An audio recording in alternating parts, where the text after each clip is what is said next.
권오수는 2022년 10월 28일 1심 법정에서 증인으로 출석해서 김건희는 내가 팔라고 한다고 팔고 말고 할 사람이 아니다 라는 증언을 한 사실이 있습니다. 이 증언 녹취서 보셨습니까? 예, 봤고요. 예.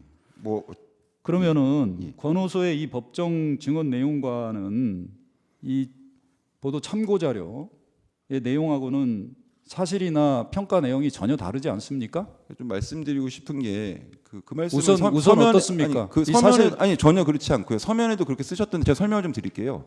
권오수는 저희 검찰이 시세 조정을 했다고 해서 주범으로 기소를 했습니다. 근데 권오수는 재판에서 시세 조정 사실 일체를 부인했습니다. 그러면 저기 지금 검찰 지금 보여주신 거에도 검찰 신문이 뭐냐면 이 답변에 대해서 아니 결국에는 권오수 당신이 김건희와 주식을 팔라고 하면 팔 수 있을 정도의 관계가 아닌가요? 라고 물어보는 겁니다. 거기에 대해서 권오수가 지금 부인하면서 저는 김건희와 그런 사이가 아니고 그 사람들이 그런 사람도 아닙니다. 이렇게 답변하는 겁니다. 그럼 저기서 질문하는 검사도 저희랑 똑같은 생각입니다. 저희 수사팀이랑. 결국 공판 검사를 했던 예전 수사팀도 결국 권오수가 김건희한테 그런 정도 얘기할 수 있는 거 아닌가라는 생각을 가지고 저 질문을 했는데 권오수는 부인 진술을 한 겁니다.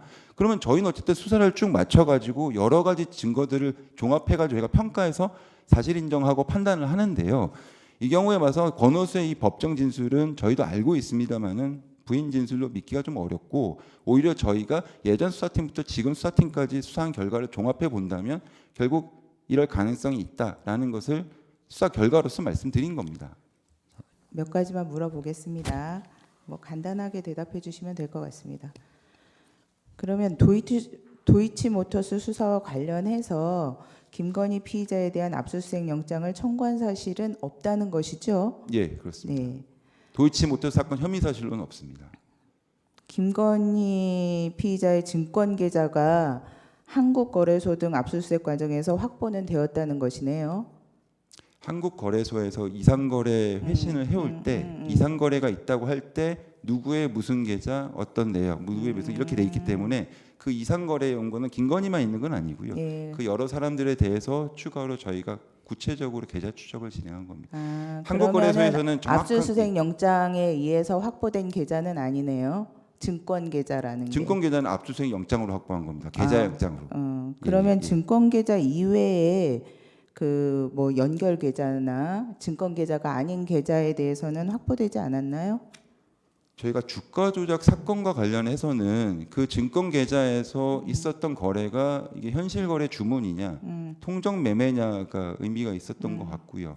그거에 대한 연결 계좌를 저희가 뭐 자금을 흐름을 따라가는 이런 거는 아니었던 것 같습니다. 다만 같은 시기에 말씀드렸다시피 김건희의 다른 여러 은행 계좌는 코바나 컨텐츠 사건으로 계좌를 확보했습니다. 그래서 제가 이 사건 23년 9월에 왔을 때 두 계좌는 코바나 사건과 도이치 사건은 계좌가 통합되어서 엑셀 파일로 분석이 됐었습니다. 이 도이치모터스 사건에서 그러면 피의자 김건희 이외에 다른 피의자들에 대해서도 증권 계좌 이외의 연결 계좌는 추적하지 않았나요? 연결 계좌라는 개념으로 추적한 건 없었고요. 다만 주범인 권오수 등에 대해서는 일반 은행 계좌는 계좌 추적이 있었던 것 같습니다. 네.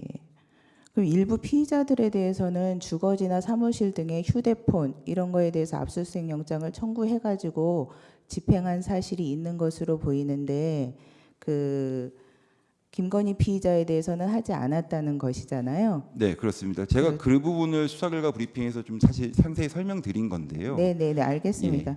근데 그 청구인 측에서 말씀하시는 이모 씨에 대해서 청구했다는 압수수색 영장은 이런 주거지나 사무실에 대한 휴대폰 등 압수수색 영장이지요. 맞습니다. 이승근은 계좌주 전주 개념은 전혀 아니고요.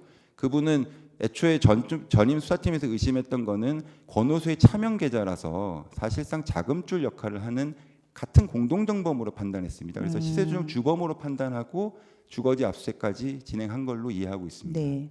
근데 기자들한테 설명하실 때 그 압수수색 영장이 청구되었다가 병행 수사를 하고 있는 중에 압수수색 영장이 청구되었다가 통기각된 이후에는 청구하지 않았다라고 할 때 압수수색 영장은 이런 주거지나 사무실에 대한 휴대폰 등 압수수색 영장을 의미하는 것이죠. 예, 맞습니다. 그런 장소, 물건에 대한 압수수색 영장을 말씀드린 겁니다. 그렇죠. 계좌에 대한 압수수색 영장이 네, 아니고. 아닙니다. 예. 그래서 기자들도 그런 의미에서 압수수색 영장이 청구되었다가 기각되었다라는 취지로 알아들은 것이죠.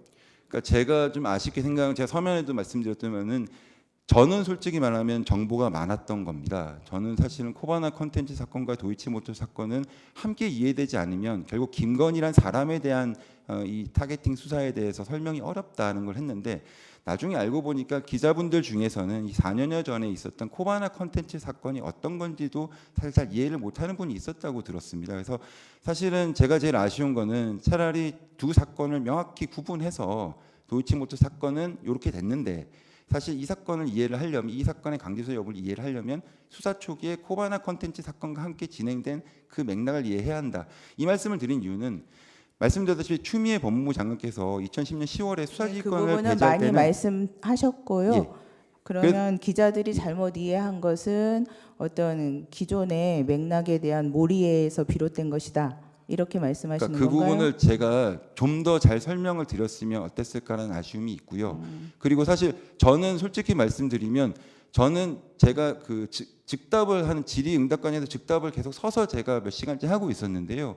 그 과정에서 저는 계속 제가 아는 거를 충분히 설명드리려고 했습니다. 이러저런 4년여의 기간을 제가 수사팀이 아니었던 시절도 정확한 내역은 모르나 저는 이렇게 이해한다. 기자분들이 이런 부분을 이렇게 이해하시는데 도움이 됐으면 좋겠다고 해서 충분히 설명을 드렸다고 생각합니다. 근데 결과적으로 나중에 가서 보니 이게 뭔가 섞여가지고 이해를 잘못하신 채 이렇게 결론이 기사가 났었고, 또 거기에 대해서 검사가 수사 결과 브리핑할 때 잘못 설명했다. 마치 의도적으로 숨기려고 했다 이렇게 말씀하시는데, 말씀드렸다시피 저는 그걸 숨길 이유가 없고요. 제가 한 수사가 아닌데 책임질 일도 아니라고 생각합니다. 그래서 저는 그렇게 할 이유가 없기 때문에 설명을 좀 아쉽게 했던 부분은 죄송스럽습니다만은 허위로 답변 알겠습니다. 드린 건 없습니다. 여기까지 하겠습니다.